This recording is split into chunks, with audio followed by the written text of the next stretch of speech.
Nung nakaraan, binubuhat lang daw ako sa 5-man. Ngayon naman, nagsosolo daw para mahina kalaban. Tantado!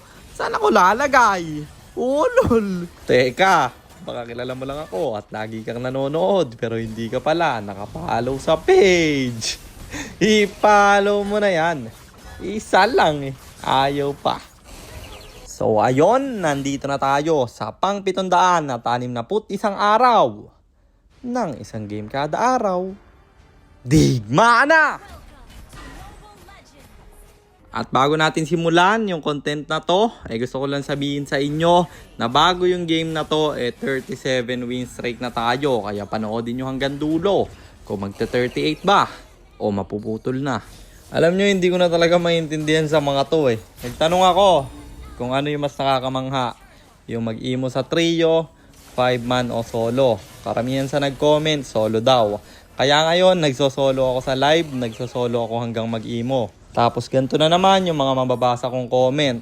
Hindi ko na talaga alam kung saan ako lalagay Basta ipagpapatuloy na lang natin hanggang mag-imo ako sa solo dun sa live ko sa TikTok. At kapag imo na, dun na tayo maghahanap ng kalaro sa random. Kagaya ng ipinangako ko sa inyo. Kasi alam ko, pag imo na ako, nandun na yung mga matitinong kasama. Doon na ako makakahanap na pwede nating maging ka-5-man. Hindi ako mag-aaya ng kakilala ko guys. Yung mga magiging random natin nakakampi or kalaban, yun ang aking aayain hanggang sa makabuo tayo ng 5-man ngayong season. At masyado na namang humahaba, balik na muna tayo sa game. Dito nagkamali kami ng draft kasi na-open yung Digi na counter sa Kadita at sa Johnson namin. Kaya naman sabi ko sa kanila, ako na ang bahala sa gitna.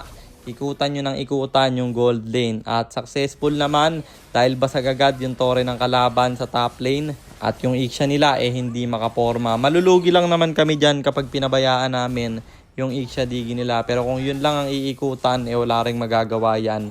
Plus, marunong yung XP lane namin. Aurado yung XP laner nila. Sun versus Argus kasi alam naman natin na nerf na yung Argus. At syempre yung Sun, ganun pa rin, lason pa rin sa side lane. Lalo na dito sa solo, duo at trio. Nakadagdag pa na hindi marunong yung Lilia nila. Eto guys, nung early game, ulti agad ng ulti to basta inultihan ko. Ngayon nga natututo na, late na siya nag-ulti. Pero hindi niya na kayang i-sustain yung damage ko. At yung Suyo umagaw ng red buff kaso kapalit yung buhay niya. Muntik pa akong natalian pero yung i-tritel na lang daw. Ang ganda ng Petri ng Kadita. Sabay meron pang Sagasa. Isa-isang bumabagsak yung kalaban na 3 kills sa aking nakuha. Pwede na sana tong irekta kaso lang wala kaming minions. Mabubuhay na sila.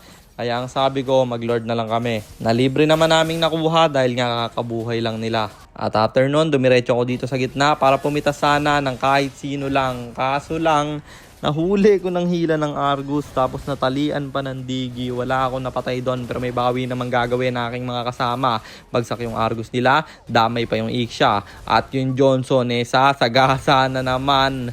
Ang problema, may revitalize yung Digi at medyo late na yung respo. Namatay yung Johnson doon. Pero may bawi naman gagawin yung Iritel. Pagpasok niya, bagsak yung Lilia. At dito sa top, Argus aking nakita. Wala siyang ultimate at meron na namang Sagasa. Pero may ultimate na bibitawan na rin yung Digi. Kaya nag-bounce na lang ako pre. At sa baba naman dumiretso. Argus dito may ultimate pa. Kaya masyadong matapang si tropa. Pero 2 seconds na lang yan. At isasalba siya ng Digi. Pero walang nagawa yung revitalize. Pati na yung ultimate niya. Bagsak yung 4 sa kanila at pwede na naming irekta. Kaya kami nag-tower na at natapos ang laban. Kaya panalo na naman tayo. And ang standing na natin ay 651, 110, 651 wins and 110 losses. Para naman sa mga bago lang at hindi pa nakakaalam, ang ginagawa po nating content tuwing 9 PM ay 1 game per day.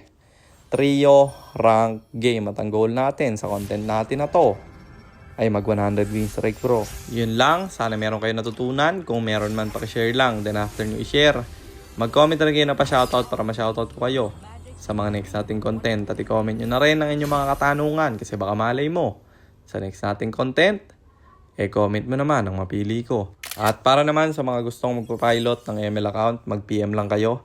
Nagre-reply ako at syempre, may bayad yun. Kahit hanggang anong rank, pwede nyo ipapilot kahit anong hero. Pwede nyo ipaspam basta may additional payment pag magpapaspam. kayo ng hero. At yun lang guys, sana nag-enjoy kayo sa content natin na to.